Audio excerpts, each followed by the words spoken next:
Nashville hosts Tank Spencer and Jeremy Greene. And welcome back in. Free agency grade time here in the Sportsocracy. I'm Tank Spencer. He's Jeremy Greene. We are live in the Wicked Weed studio, wickedweedbrewing.com.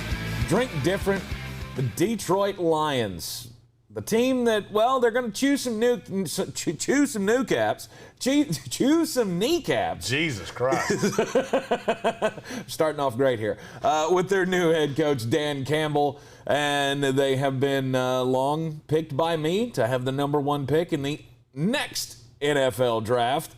But this year with free agency, they were able to keep Romeo Okwara in town, which I thought was very interesting. But he wants to stay around and play with his brother. I thought that was one of their biggest re-signings of all of this. And then they lost everyone else. Yeah. Well, you lost Kenny Galladay 4-0. Right. And that story that I was reading earlier today said that, the GM was talking about, we considered a tag and trade deal with Kenny Galladay, but we just couldn't do it. Just couldn't. Did you forget how to use the fucking tag? Which would have been the path. Obviously, you don't want to lose a guy like Kenny Galladay for absolutely nothing. This offseason was basically a great big FU to the previous regime. Jared Davis, I actually like a lot. That's a player that nobody talks about them losing. Mm-hmm. I like him a lot. I think Pat Matricia used him poorly. And now you're going to see him go to the Jets with a real coach in Rob Salah and see why the Lions should have made a bigger surge to hire Rob Salah. Mm-hmm. I like virtually nothing the Lions have done. Nothing. I will give credit where credit's due, though. They're adhering to the Jeremy Greene philosophy of NFL football. If you're going to be bad, be fucking awful. And they are going to be fucking awful.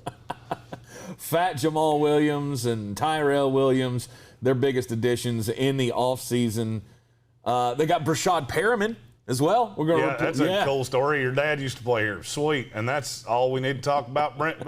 Shit, I even called him the wrong person. Yeah. That's all we need to talk about, Brashad Perriman. He lives hurt. Oh, guess what? So does Tyrell Williams. Mm-hmm. This is a complete teardown. Yeah. There's no doubt that Holmes, the GM, feels like he is the safest dude in the NFL, and he's probably right. Mm-hmm. Dan Campbell got a longer deal than you would expect. They brought in a really good staff around him. I don't think this is going to be good anytime soon, but I see I see where it started. I don't mind Dan Campbell as much as many others in the media have. I don't either. I think he's brash as hell, and I'm fine with that. I think a lot of guys probably watched his introductory press conference and went, I could play for that guy. Oh, yeah. I mean, I'm not saying the high-end elite free agents, but guess what? They don't come to Detroit anyway. Well, a lot of people in the media, have torn him down for that chewing the kneecaps thing that he did. But, I think that translates to players. At least if it doesn't translate or relate to every player, it's going to relate to the dogs. And we know who those guys are. And I feel like that is the kind of, blue-collar mentality that they want to build there in Detroit to match the personality of the city kind of thing. Well, this is also matching the personality of the city. We have to tear this motherfucker down. To the studs. Right. There is going to be nothing left. Right. If you're going to rebuild it, we got to tear it to the studs. But they have 2 1s next year. I don't really understand the Jamaal Williams thing. Why? I don't know why you need so many damn running backs, but DeAndre Swift's fine. Mm-hmm. One of the few playmakers you have. I still like Kerryon Johnson. Why? Still love Kerryon. His helmet sits right behind my head every day. Such promise for a young running back that it just never panned out. Right.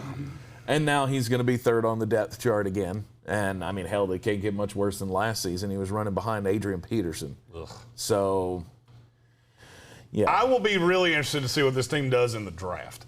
Mm-hmm. To me, they are the team that is the most equipped to take just the best damn player on the board. Don't fall for the 4-4-4 with Justin Fields. Don't try to jump the line. You're going to have a shot at a quarterback next year. You run with Jared Goff this year. It's not going to be good, but you don't want to be good. It's very obvious that you don't want to be good. Mm-hmm. You've wiped the decks clear. Next year, you're going to have money to spend in free agency, and you'll be able to build this team the way that this team wants to be built. They do still have $24 million left on the cap sheet. They could do something else in free agency. No, they're not going to. Oh, why would you? Because this is not the part of free agency where bad teams make hay. Right. This is where you get value guys on one-year prove-it deals. Detroit's going to go into this year with the worst roster in the NFL, and I don't even think it's all that debatable. The Houston Texans did the exact opposite thing, which makes no sense to me, which is why they got a Gary Busey. There's another one of those coming in this video.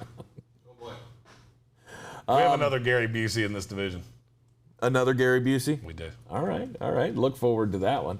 I went with a C+ on this one, and this is just encapsulating all of their offseason moves.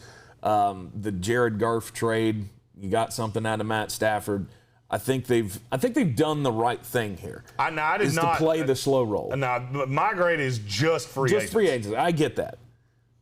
Because I do, I appreciate that they took care of Matt Stafford. I can tell you that's been appreciated around the league. Players did see that he wanted to go to L.A. They facilitated him going to L.A. They got offered more by Carolina. I wouldn't be shocked if they got offered more by the 49ers. And they sent him where he wanted to go. And players and agents do see those things. Yeah. And they come into play when those guys are free agents. And I think the Lions have positioned themselves for the long haul because Sam Howell or Keaton Slovis is going to be the next quarterback of this team. And they'll be able to build a team in the likeness of their quarterback. Absolutely. I'm right there with you. D- is a fair grade. We all know I like to grade on a curve sometimes. I think you could have gotten some values and building block pieces in free agency because there's so many guys that signed small deals, and you could have just gotten these guys in the building. Now, that would make you better, which obviously is not what you're trying to do. But I can't reward you for signing fat Jamaal Williams and Tyrell Williams. But they signed a lot of small deals, which is these guys won't be here in a year. Right. I mean, that was the whole goal of if we're going to do a rebuild, we got to put something out there this season. Let's just bring guys in on one-year deals, not sign anything long-term, because frankly, the attraction for our franchise right now is not great.